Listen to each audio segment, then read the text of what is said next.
नमस्कार दोस्तों, मैं पारसनाथ लाइफ हाई स्टडी आई में आपका स्वागत है। आज हम लोग राजा महेंद्र प्रताप सिंह राज्य विश्वविद्यालय अलीगढ़ के बीएड थर्ड सेमेस्टर एग्जाम 2024 जो दिसंबर 2024 में एग्जाम होने की संभावना है, उसके लिए पेपर 301 अर्थात ज्ञान एवं पाठ्यक्रम या नॉलेज एंड करिकुलम का फुल प्रैक्टिस से 13 हल करेंगे।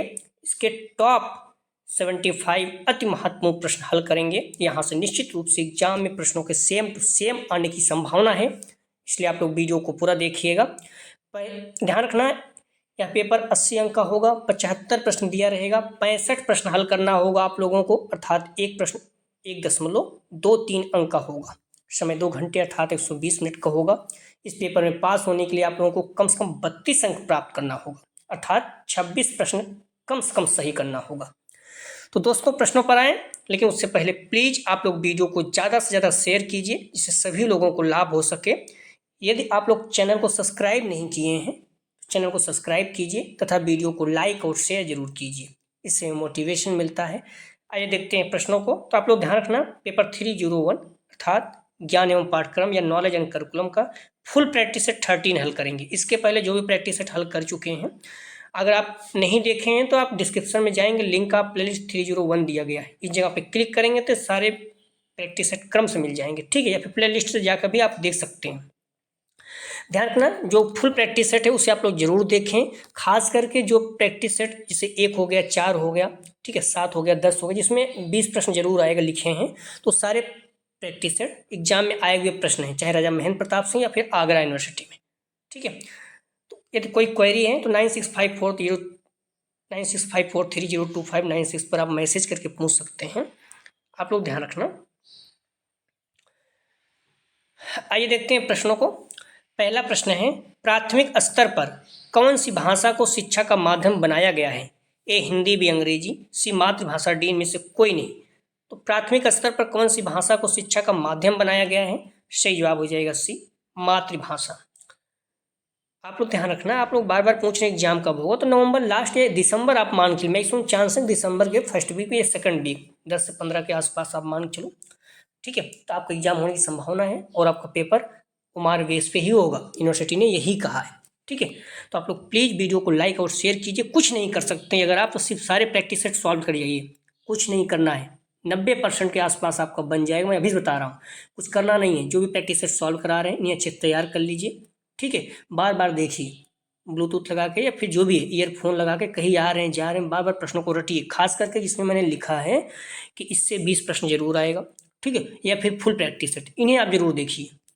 अभी बहुत से समय है, आप अच्छे से पढ़ेंगे तो बहुत अच्छे नंबर आएंगे, ठीक है। बार बार देखेंगे सब याद हो जाएगा।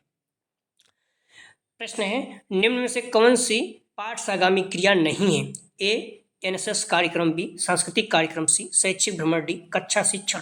सही जवाब हो जाएगा डी, कक्षा शिक्षण। आप लोग प्रश्नों का जवाब जरूर दिया करें, ठीक है, इससे क्या होगा, आप साथ में बने रहेंगे और आपको प्रश्न याद होता जाएगा। गलत होगा कोई बात नहीं, लेकिन प्रश्नों का जवाब जरूर दिया करें, नहीं देंगे तो हो सकता है आपका माइंड डाइवर्ट हो, तो इसलिए आप लोग प्रश्नों का जवाब जरूर देते रहें। और आप लोग वीडियो को लाइक जरूर किया करें, शेयर भी करें। जो फर्स्ट ईयर के बच्चे उन्हें भी इस चैनल के बारे में बताएं। फर्स्ट सेमेस्टर का सारे प्रैक्टिस सेट पड़े हुए हैं, आप वहां जाकर सॉल्व करते रहें, हम लोग जल्दी उनका प्रैक्टिस सेट स्टार्ट करेंगे। प्रश्न है, एनजीओ से तात्पर्य है? तो ए राष्ट्रीय सरकारी संगठन, बी गैर सरकारी संगठन, सी प्राकृतिक सरकारी संगठन, डी इनमें से कोई नहीं। तो एनजीओ से तात्पर्य है, सही जवाब हो जाएगा बी, गैर सरकारी संगठन, ठीक है, non government organization, non governmental organization, गैर सरकारी संगठन। महत्वपूर्ण पूछता है। अगला प्रश्न है, विद्यार्थी के तनाव संबंधी समस्या को कैसे दूर किया जा सकता है? ए शिक्षण से, बी निर्देशन एवं परामर्श, सी अनुशासन से, डी सभी। सही जवाब हो जाएगा बी, निर्देशन एवं परामर्श, गाइडेंस एंड काउंसलिंग से। अगला प्रश्न है, अगर आप लोग एमएड करेंगे तो 4th सेमेस्टर लास्ट में गाइडेंस एंड काउंसलिंग एक विषय भी है, आप उसको रख सकते हैं, बड़ा अच्छा प्रश्न आता है, ठीक। अगला प्रश्न है, विद्यालय के आंतरिक अनुशासन के लिए कौन उत्तरदायी है? ये राज्य सरकार, बी प्रधानाचार्य, सी ए बी दोनों, डी इनमें से कोई नहीं। सही जवाब हो जाएगा बी, प्रधानाचार्य, आंतरिक अनुशासन के लिए, ठीक है। बाकी बाहर या फिर आंतरिक में राज्य भी आता है, राज्य सरकार भी आता है, लेकिन जब आंतरिक अनुशासन सबसे बेहतर जो है क्या, प्रधानाचार्य ही है, ठीक है। तो प्रधानाचार्य सबसे बेस्ट। अगला प्रश्न है, ज्ञान सर्वोच्च सद्गुण है, कथन है ए जॉन ड्यूवी का बी, सुकरात का सी, विलियम का डी, रसेल का। तो ज्ञान सर्वोच्च सद्गुण है, किसका कथन है? सही जवाब हो जाएगा बी, सुकरात का। अगला प्रश्न है, जो मनुष्य को संसारिक दुखों से मुक्ति दिलाए वो ज्ञान है, या कथन किस दर्शन से लिया गया है? ए योग दर्शन, बी जैन दर्शन, सी बौद्ध दर्शन, डी आदर्शवाद। सही जवाब हो जाएगा सी, बौद्ध दर्शन से। अगला प्रश्न है, निम्नलिखित में से कौन सा ज्ञान संचरण एवं निर्माण की प्रक्रिया में ज्ञाता की भूमिका का सबसे अच्छा वर्णन करता है? सही जवाब हो जाएगा ए, ज्ञाता ज्ञान की व्याख्या, चुनौती और निर्माण में सक्रिय भूमिका निभाता है। अगला प्रश्न है, निम्न में से कौन सा पाठचर्या का मूल तत्व नहीं है? ध्यान रखना, नहीं शब्दायत महत्वपूर्ण हो जाता है। ए उद्देश्य, बी वित्तिक विकास, सी शिक्षण विधियों, डी पाठवस्तु। सही जवाब हो जाएगा 9 का बी, वित्तिक विकास। अगला प्रश्न है, पाठचर्या नहीं होनी चाहिए। ए सुनियोजित, बी अनुभव पर आधारित, सी कठोर, डी लचीली। सही जवाब हो जाएगा सी कठोर, पाठचर्या कठोर नहीं होनी चाहिए। अगला प्रश्न है, माध्यमिक स्तर पर पाठचर्या का क्षेत्र है। तो ए शिक्षण प्रक्रिया की व्यवस्था, बी चारित्रिक विकास, सी नागरिकों का निर्माण, डी उपयुक्त सभी। सही जवाब हो जाएगा डी उपयुक्त सभी। अगला प्रश्न है, निम्नलिखित में से कौन सा माध्यमिक स्तर के पाठ्यक्रम का दोष नहीं है? ए पुस्तकीय एवं सैद्धांतिक ज्ञान पर बल, बी जीवन से असंबंधित, बी सी उद्देश्य केंद्रित, डी परीक्षा केंद्रित। सही जवाब हो जाएगा 12 का सी, उद्देश्य केंद्रित। आप लोगों में क्लियर कर दूं पहले से, अगर सारे प्रैक्टिस सेट आप अच्छे से तैयार कर लेंगे, यहाँ पर ध्यान रखना सारे प्रैक्टिस सेट हैं एग्जाम में आए हुए प्रश्नों को विशेष रूप से जो रखा गया है, तो फुल प्रैक्टिस सेट आप जरूर देखिए। अगर आप अच्छे से तैयारी करते हैं तो आपका 85 नॉर्मली बन जाएगा, 50 से 90 के बीच। बच्चों को 94% भी बना हुआ है, बस कुछ करना नहीं है, सारे प्रैक्टिस सेट आप अच्छे से सॉल्व कर डालिए। प्रश्न है, पाठचर्या का कौन सा प्रकार गांधी जी के बुनियादी शिक्षा सिद्धांत पर आधारित है? सही जवाब हो जाएगा 13 का बी, शिल्प कला केंद्रित पाठचर्या। अगला प्रश्न है, व्यवसायिक कोर्स के अंतर्गत पाठचर्या का प्राथमिक उद्देश्य क्या है? ए छात्रों को व्यापक आधार पर शिक्षा प्रदान करना, भी एक विशिष्ट क्षेत्र में प्रवेश स्तर की नौकरियों के लिए छात्रों को तैयार करना, भी सी छात्रों में आलोचनात्मक चिंतन एवं समस्या समाधान के कौशल का विकास करना, डी छात्रों को कैरियर के विभिन्न विकल्पों से परिचित कराना। ध्यान रखना, व्यवसायिक कोर्स के अंतर्गत पाठचर्या का प्राथमिक उद्देश्य, सही जवाब हो जाएगा बी। ठीक है, एक विशिष्ट क्षेत्र में प्रवेश स्तर की नौकरियों के लिए छात्रों को तैयार करना, मतलब जैसे अगर आप बीटेक कर रहे हो मैकेनिकल से, तो उस क्षेत्र में। ठीक है, हालांकि ये सी भी सही हो सकता है, छात्रों में आलोचनात्मक चिंतन और समस्या समाधान के लिए कौशल का विकास करना। लेकिन जब व्यवसायिक इस मान बीटीसी करते हैं या बीएड कर रहे हैं, तो क्या कर रहे हैं आप? विशेष क्षेत्र में नौकरी के लिए तैयार हो रहे हैं ना। तो जो व्यवसाय प्रोफेशनल कोर्स में क्या आता है? बीटेक आता है, बीटीसी आता है, बीएड आता है, जो प्रोफेशनल कोर्स है, एलएलबी आता है। तो एलएलबी करने मतलब थोड़ी कि आप हर चीज़ करेंगे, तो आप विशेष क्षेत्र में जाना चाह रहे हैं, तो विशेष क्षेत्र में प्रवेश स्तर की नौकरियों के लिए छात्रों को तैयार करना, 20 का सही जवाब। ज्ञान प्राप्ति के स्रोत हैं ए तर्क बुद्धि, बी इंद्रिय अनुभव, सी अज्ञा प्रज्ञा अंतः प्रज्ञा, डी वित्त सभी। तो ज्ञान प्राप्ति के स्रोत हैं, सही जवाब हो जाएगा डी वित्त सभी। हम लोग 8 बजे प्रैक्टिस सेट सॉल्व करेंगे, तो आप लोग कोशिश करिए कि 8 बजे आ जाया करिए। और आप लोग प्लीज़ निवेदन है कि आप लोग वीडियो को कॉलेज के ग्रुप या जो भी फ्रेंड हैं शेयर करिए, शेयर करने से कुछ नुकसान नहीं होता है। लाइक और शेयर करिए, इससे मोटिवेशन मिलता है। मैं अभी से बता रहा हूँ, अगर आप लोग जुड़े हैं तो आपको बहुत अच्छे अंक आएंगे एग्जाम में। ठीक है, तो आप लोग सब कुछ मन से दूर करके पढ़ाई पे ध्यान रखिए। प्रश्न है, निम्न में से कौन सा कथन शिक्षा और पाठचर्या के संबंध को बताता है? सही जवाब हो जाएगा 16 का डी, शिक्षा और पाठचर्या परस्पर संबंधित एवं परस्पर आश्रित प्रत्यय हैं, डी इसका सही जवाब है। अगला प्रश्न है, स्कूल है एक खेलने कूदने की जगह, बी सामाजिक बनाने की जगह, सी शिक्षण और अधिगम की जगह, डी उपयुक्त सभी। स्कूल क्या है? सही जवाब हो जाएगा डी, खेलने कूदने की जगह, सामाजिक बनाने की जगह, शिक्षण अधिगम की जगह। अगला प्रश्न है, व्यवसायिक शिक्षा पाठचर्या में सम्मिलित नहीं है। एक कंप्यूटर से संबंधित course, B electronic engineering course, C सामान्य नैतिक शिक्षा, डी प्रबंधन से संबंधित कोर्स। तो यहाँ व्यवसाय मतलब प्रोफेशनल कोर्स की बात कर रहा है, पाठचर्या में कौन सा सम्मिलित नहीं है? सही जवाब हो जाएगा सी, सामान्य नैतिक जो है, एथिक जो है, ये अलग चीज हो जाता है। कंप्यूटर कोर्स, इलेक्ट्रॉनिक, प्रबंधन, मैनेजमेंट जिसे बोलते हैं, ये सब प्रोफेशनल कोर्स। मैंने पहले बताया प्रोफेशनल कोर्स क्या है, BEd, BTC, LLB, BTech, engineering. ठीक है, तो ये सारी चीजें, एमबीए, ये सारे प्रोफेशनल कोर्स हैं। अगला प्रश्न है, स्कूल के वित्तीय प्रबंधन से तात्पर्य है ए आंतरिक फंड को स्टॉक मार्केट में निवेश करना, भी प्रशासकों को ऊंचा वेतन देना, सी सभी खर्चों को बजट के भीतर ही सुनिश्चित करना, डी उच्च प्रबंधन करने वाले छात्रों को बोनस प्रदान करना। स्कूल के वित्तीय प्रबंधन से तात्पर्य है, सही जवाब हो जाएगा सी, सभी खर्ची को बजट के भीतर ही सुनिश्चित करना। अगला प्रश्न है, निम्नलिखित में से कौन सा पाठ आगामी क्रिया का मुख्य उद्देश्य नहीं है? जब नहीं शब्द आ जाए महत्वपूर्ण हो जाता है। ए शिक्षा एवं अधिगम से छुट्टी, भी भावात्मक विकास, सी शारीरिक विकास, डी मानसिक विकास। सही जवाब हो जाएगा ए शिक्षा एवं अधिगम से छुट्टी। अगला प्रश्न है, पाठ आगामी क्रियाओं का प्रकार नहीं है। ये शारीरिक क्रियाएं, भी आध्यात्मिक क्रियाएं, सी संगीत एवं कला संबंधित क्रियाएं, डी नागरिक प्रशिक्षण संबंधी क्रियाएं। सही जवाब हो जाएगा बी आध्यात्मिक क्रियाएं। अगला प्रश्न है, नेतृत्व का गुण नहीं है।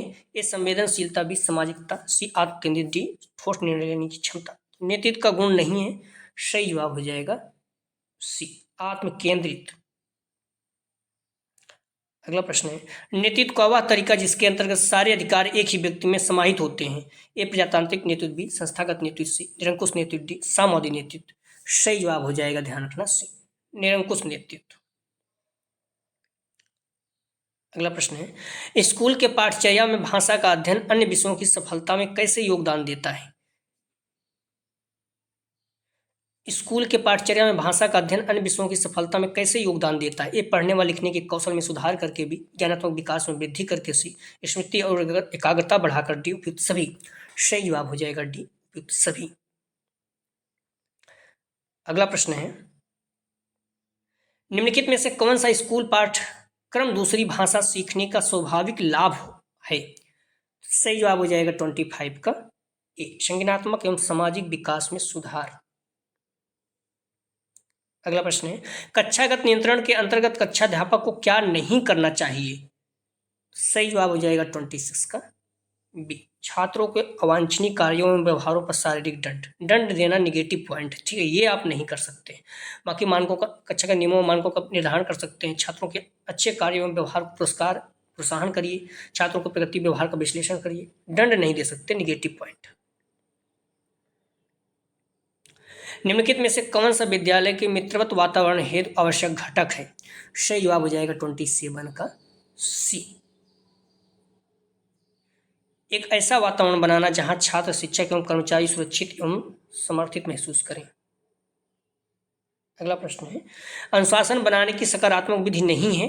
एक शारीरिक दंड, भी पुरस्कार एवं प्रोत्साहन, सी नैतिक शिक्षा, डी विद्यालय नियम एवं परंपराएं। अनुशासन बनाने की सकारात्मक विधि नहीं है, सही जवाब हो जाएगा ए शारीरिक दंड।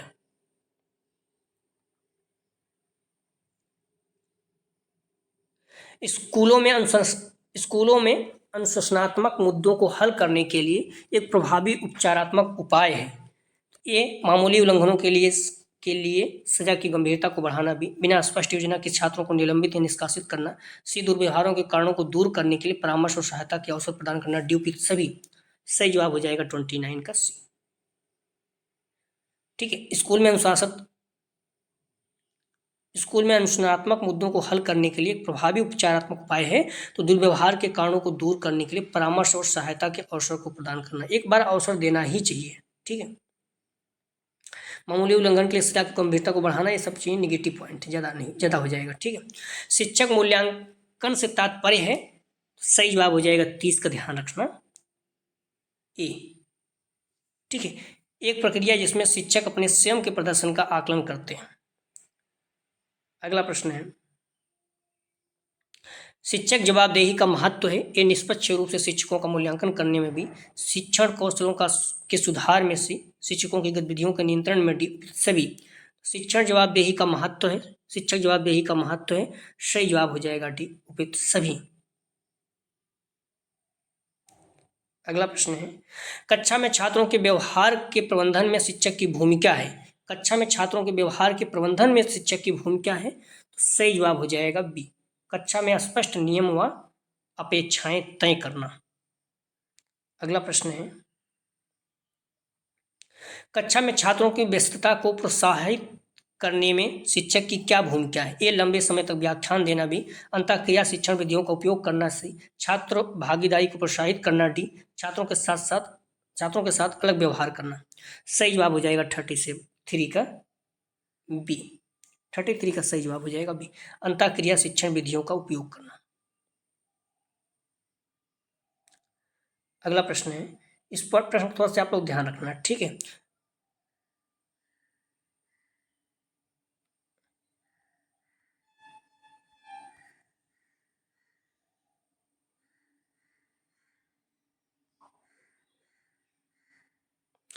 स्कूली व्यवस्था में सजा का प्राथमिक उद्देश्य, ध्यान रखना यहाँ प्राथमिक उद्देश्य, पहला उद्देश्य क्या है? ए दुर्व्यवहार को रोकने के लिए। बी छात्रों को पुनर्वास प्रदान करने के लिए। सी अन्य छात्रों एवं शिक्षकों की रक्षा करने के लिए। डी उपयुक्त सभी।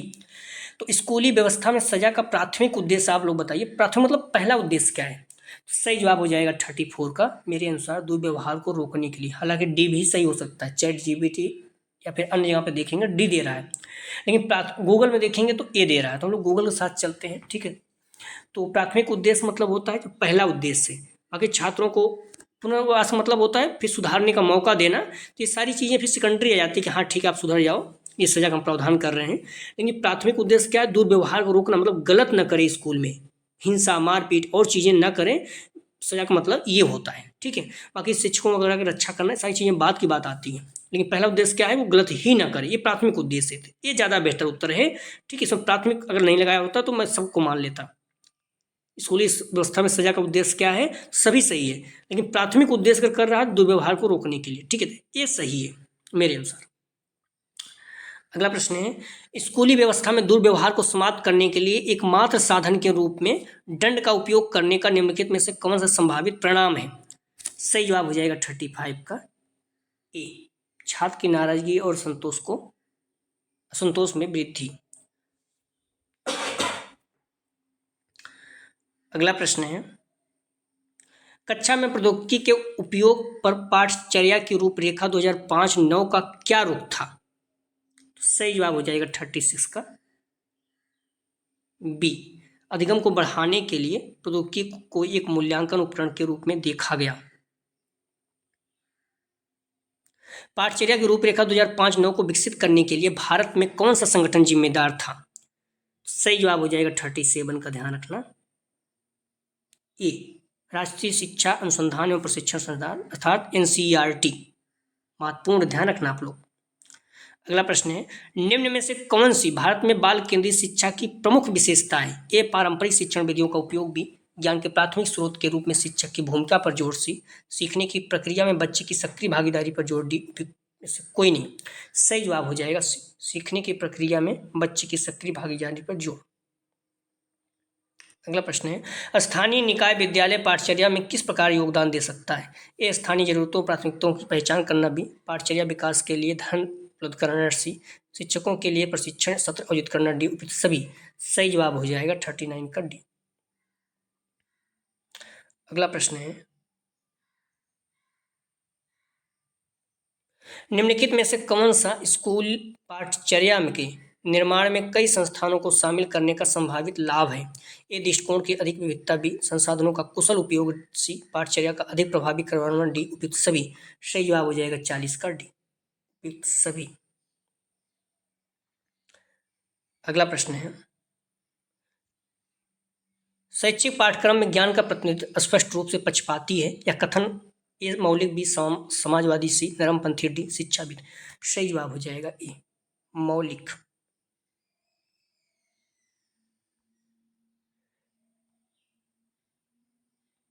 निम्न में से कौन न्याय दर्शन के अनुसार ज्ञान का प्रकार नहीं है?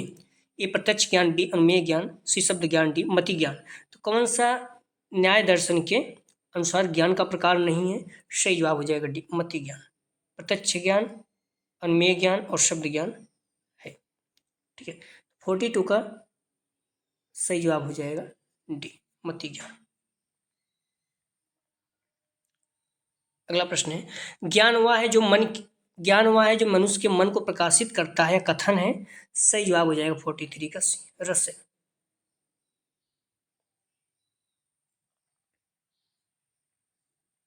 अगला प्रश्न है, उपनिषद में ज्ञान हेतु किस शब्द का प्रयोग किया जाता है? सही जवाब हो जाएगा 44 का ध्यान रखना बी, विद्या। महत्वपूर्ण है, ठीक है,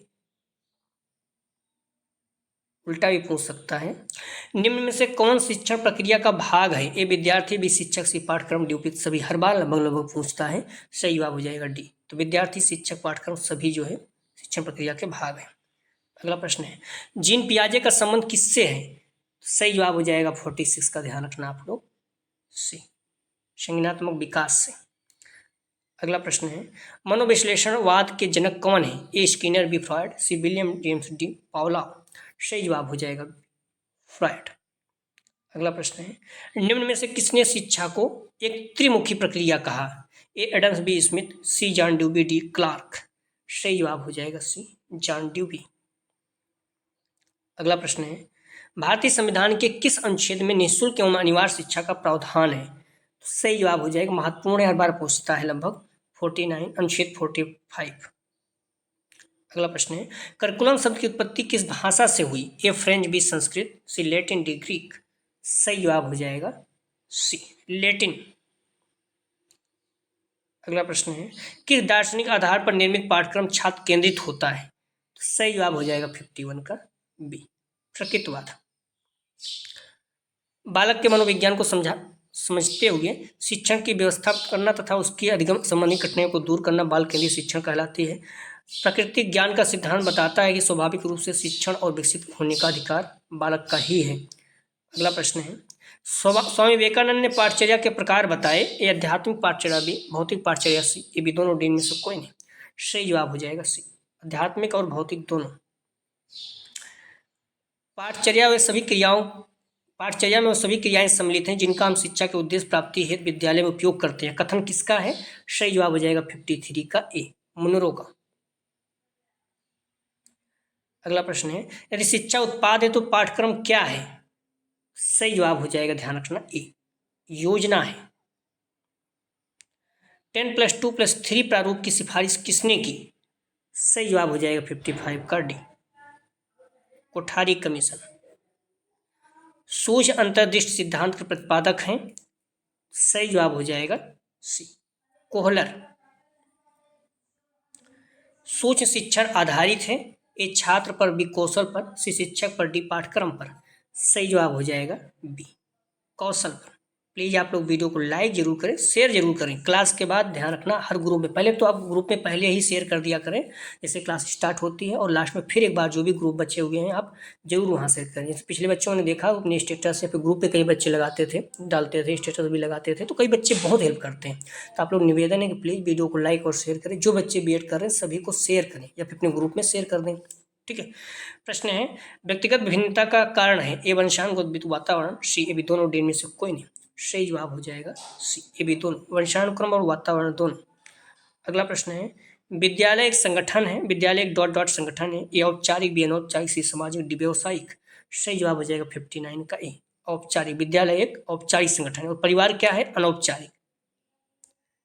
शिक्षा की योग्यता एवं आचरण का सबसे अच्छा मूल्यांकन करते हैं? तो ए प्रधानाचार्य, बी विशेषज्ञ, सी समाज, डी विद्यार्थी। सही जवाब हो जाएगा डी, विद्यार्थी। अगला प्रश्न है,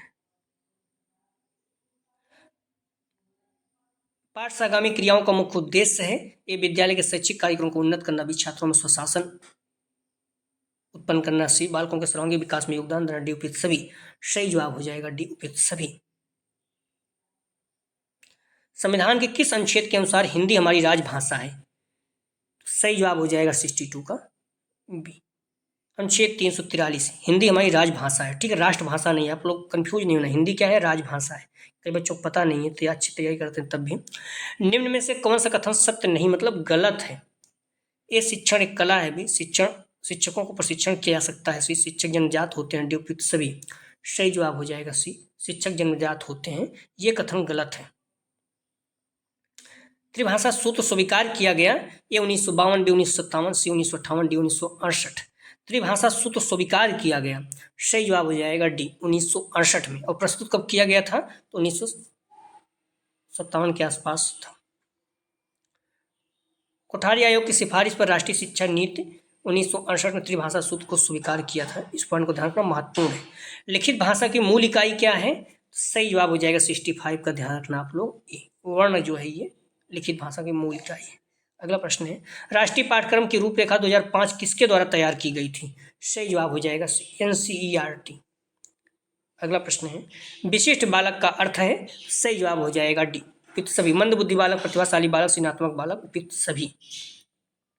वास्तव में विशिष्ट बालक समान औसत बालकों से भिन्न होते हैं, अपने समूह में भी एकरूपता नहीं होते। विशिष्ट बालक कोई या दो से अधिक नहीं होते, वरन उनके बहुत सारे प्रकार होते हैं, जैसे पिछड़े बालक, प्रतिभावान, मंद बुद्धि बालक।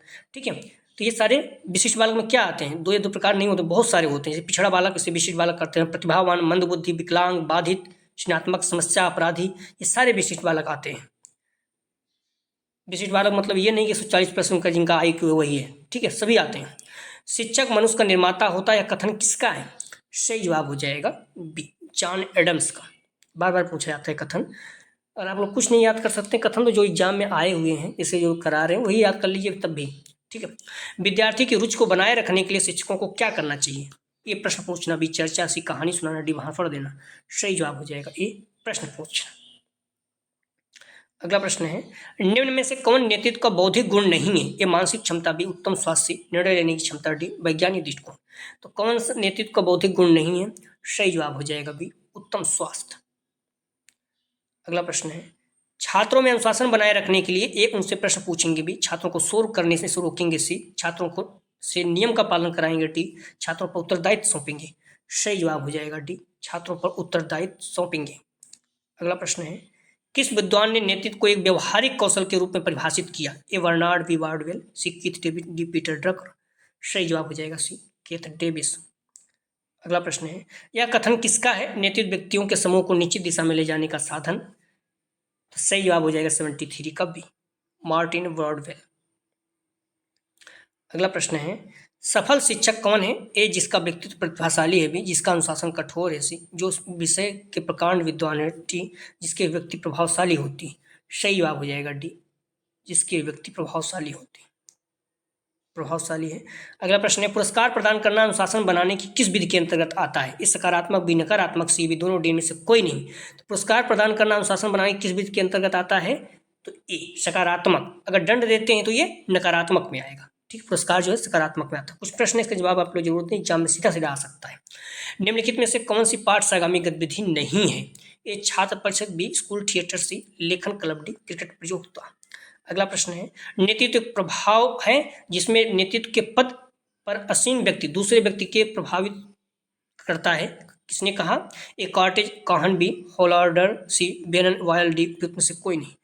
अगला प्रश्न है निम्नलिखित में से कौन स्कूल में अनुशासनहीनता से संबंधित नहीं है? ये झूठ बोलना, भी क्लास बंक करना मतलब भाग जाना, सी गृह कार्य की उपेक्षा गृह कार्य न करना, कक्षा में नियमित। अगला प्रश्न है किस समिति ने विद्यालय स्तर पर समाज उपयोगी उत्पादन कार्यों को शामिल करने का सुझाव दिया? ए कोठारी कमीशन, बी मुदालिया कमीशन, सी दुर्गाबाई देशमुखी कमेटी, डी ईश्वर भाई पटेल कमेटी। अगला प्रश्न है NCPCR का पूरा नाम क्या है? ए राष्ट्रीय बाल अधिकार संरक्षण आयोग, बी बाल संरक्षण के मानदंड समान अधिकार रहेगा अधिकार के लिए, सी समान अधिकार के लिए राष्ट्रीय शिक्षा आयोग, डी इनमें से कोई नहीं। प्रश्नों का जवाब जरूर दें, हम में आ सकते हैं। आप लोग डिस्क्रिप्शन में जाएंगे, जहाँ पे क्लिक करेंगे सारी वीडियो आपको क्रम से मिल जाएगी इसकी, ठीक है। कोई क्वेरीज है तो आप 9654302596 पर आप मैसेज करके पूछ सकते हैं। अगला जो प्रैक्टिस सेट हल करेंगे फुल प्रैक्टिस सेट 14, लगभग 2 प्रैक्टिस सेट और हैं। तो अगर इतना आप सॉल्व करते हैं, कुछ नहीं, जो जिसमें लिखा हुआ है 20 प्रश्न इसी वीडियो से आएगा। अगर इन सारे को भी आप सॉल्व कर लेते हैं तो निश्चित रूप से लगभग आपके सभी प्रश्न सही हो जाएंगे, ठीक है। तो आप लोग प्लीज़ वीडियो को लाइक और शेयर कीजिए, कॉलेज ग्रुप या जो भी फ्रेंड आपके हैं, जिससे सभी लोगों को लाभ हो सके। निवेदन है, कई बच्चे ऐसे हैं जो वीडियो तो देखते हैं सब्सक्राइब नहीं किए, तो आप लोग सब्सक्राइब करिए, ठीक है। और फर्स्ट टाइम बच्चों को भी चैनल के बारे में बताइए प्लीज़। वीडियो देखने के लिए धन्यवाद दोस्तों।